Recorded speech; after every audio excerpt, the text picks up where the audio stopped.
Hello, welcome again. We are covering the topic centrifugal compressor for civil services mains IFS and GATE aerospace exam, and we are designing the compressor through examples. We have solved first three questions.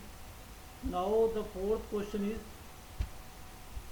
in first case.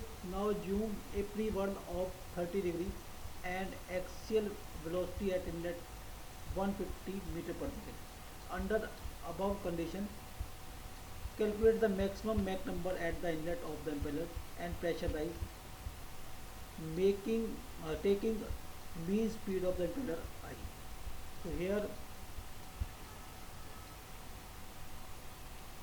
we have free whirl angle as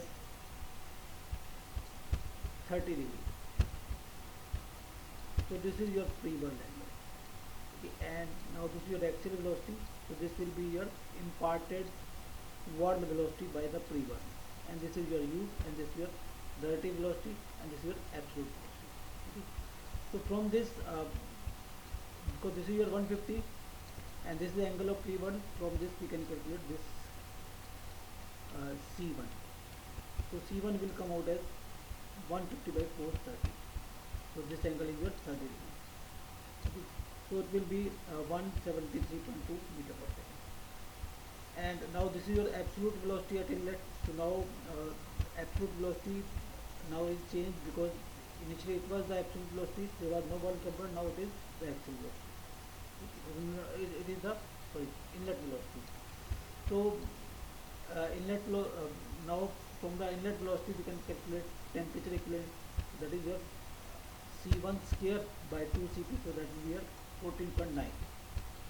And stagnation temperature in the initial conditions was given as 295. So now we will take this and find out your static temperature. So that will come out as 280.1 Kelvin. And pressure will come out as, now again we will calculate the pressure by isentropic relation. So it will come out as 0.918 bar, and density will come out as 1.14 kilogram per meter cube, and Ca will come out as 149 meter per. So this is the correct assumption. Okay.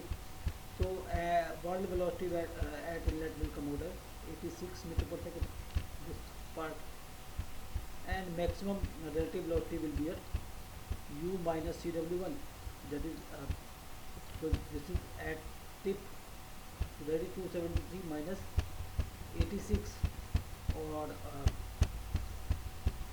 it will be 239 meter per second. Okay.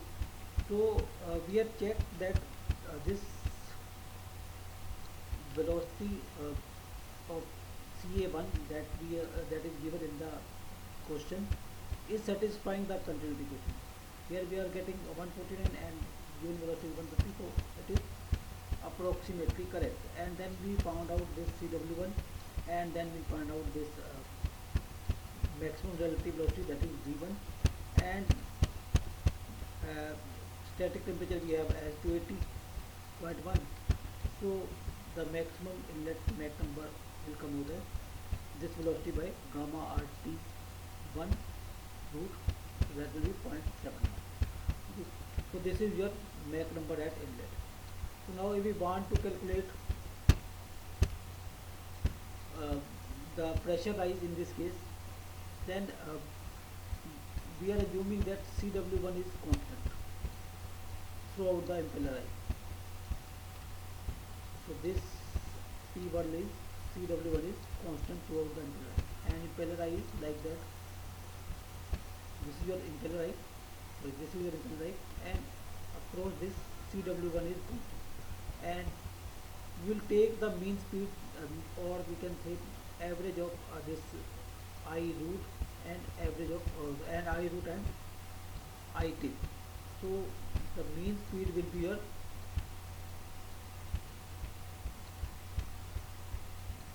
at tip it is 273, at root it is 136. So average is 204.8 meter per second. Okay. And Cw1 we are also taking constant, that is your 86. So if there is no free world, then the work done will be at psi into sigma u. So but now this free world is reducing work done, so we take this amount, that is Cw1 into u. Okay. So this will be your work done. Now if we divide it by 1005 or Cp, then it will be temperature rise. So that will come out as 175. Now pressure rise can be calculated in the same way, but replacing this temperature rise with 170, this is 175. So this will be a pressure ratio when the free world is empty. All things are same that we have done in the first question, in the first part. Okay. So it will be 1 plus efficiency into actual temperature rise divided by stagnation temperature.